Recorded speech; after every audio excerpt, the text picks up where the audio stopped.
नमस्कार, मैं हूं इंद्र मोहन। दिल्ली में कोरोना संक्रमण के मामले लगातार बढ़ रहे थे, लेकिन अब एक अच्छी खबर ये आई है कि पिछले कुछ दिनों से यह ट्रेंड कम हो गया है। दिल्ली में कोरोना संक्रमित मरीजों की संख्या लगातार कम होने लगी। इतना ही नहीं, दिल्ली में कोरोना संक्रमण से मरने वाले लोगों की तादाद में भी कमी आई, यानी कि जो पहले 24 घंटे के अंदर 65 से 70 मरीजों की खबर आती थी, वो अब कम हो गई है। ये दिल्ली सरकार के लिए भी राहत वाली खबर है, साथ ही दिल्ली की जनता के लिए भी ये राहत वाली खबर है कि दिल्ली में मौत का आंकड़ा भी कम होने लगा। इसकी पीछे की वजह ये है, अगर आप अरविंद केजरीवाल की प्रेस कॉन्फ्रेंस में कई बातों को माने तो दिल्ली सरकार की व्यवस्था पहले से ज़्यादा दुरुस्त हुई है। हालांकि कुछ दिक्कतें जरूर आई थी, लेकिन सरकार ने अब पूरा इंतजाम कर लिया है। साथ ही दिल्ली में अब बेड की भी कमी नहीं। पिछले एक हफ्ते में डेली वाले केस भी आधे नजर आ रहे हैं, लेकिन हो सकता है आने वाले समय में बढ़ जाएं। लेकिन पिछले 3-4 दिन से हम देख रहे हैं 2000, 2100, 2200, 2400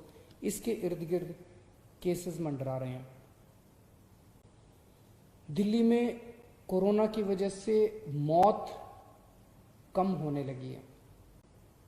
एक दिन ऐसा आया था जिस दिन लगभग 125 के करीब लोगों की मौत हुई थी। अब डेली 60-65 के आसपास हो रही हैं। इसे और भी कम करना है, लेकिन अब लगभग 60-65, लगभग आधी के करीब, जो पीक आई थी उससे आधी के करीब हो गई है। हमने टेस्ट्स की संख्या बहुत बढ़ाई है, अब टेस्ट्स की कोई कमी नहीं है। इसमें भी एक अच्छा संकेत ये है कि पहले 100 लोगों का टेस्ट करते थे तो उसमें लगभग 31 लोग कोरोना के मरीज पाए जाते थे। आज जब हम 100 लोगों का टेस्ट करते हैं तो उसमें केवल 13 कोरोना के मरीज मिलते हैं। ये सारी चीजें अच्छी हैं। ये सारी चीजें ये दिखा रही हैं कि स्थिति अब काफी कंट्रोल में आ गई है। स्थिति उतनी भयानक नजर नहीं आ रही जितनी एक महीना पहले थी। ये हम सब लोगों की मेहनत का नतीजा है, सब लोगों के मिले जुले प्रयास का नतीजा है। लेकिन इससे खुश होके हमें हाथ पे हाथ रख के नहीं बैठना। अब हमें खुला नहीं कर देना सब कुछ। ये वायरस ऐसा है जिसका ये नहीं पता कि ये कल क्या करेगा, परसों क्या करेगा, किसी को कुछ नहीं पता। हो सकता है कि कल फिर से बढ़ जाएं केसेस।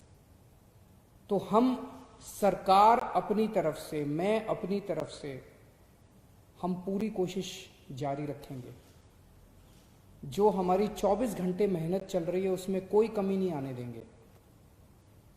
वो जारी रहेगी और डबल मेहनत करेंगे, ताकि अगर आने वाले समय में केसेस बढ़ते हैं तो उससे हम मुकाबला कर सकें। लेकिन मैं सोशल मीडिया पे देख रहा था, कुछ एक्सपर्ट्स ने लिखना चालू किया है कि दिल्ली का पीक आके जा चुका है और दिल्ली में अब केसेस नीचे जाएंगे। मेरी आप सब लोगों से गुजारिश है, कृपया अभी इन एक्सपर्ट्स की तरफ ध्यान मत दीजिए। मास्क पहनते रहिए, सोशल डिस्टेंसिंग करते रहिए, हाथ सैनिटाइज करते रहिए, धोते रहिए। इसमें जरा भी चूक नहीं करनी है। बड़ी मुश्किल से हम लोग एक महीना पहले जो स्थिति थी, उस स्थिति से हम सब लोगों ने प्रयास करके बाहर निकले हैं। अब अपने को किसी भी हालत में वैसी स्थिति नहीं आने देनी। चौकन्ना रहना है, अपनी मेहनत को कम नहीं होने देना, और ये जो अपना शानदार टीम वर्क था इसको जारी रखना है। अंग्रेजी में कहते हैं ना, hope for the best but prepare for the worst. हम अच्छे की उम्मीद करेंगे, लेकिन तैयारी हम सबसे खतरनाक सिचुएशन की करके रखेंगे। नमस्कार।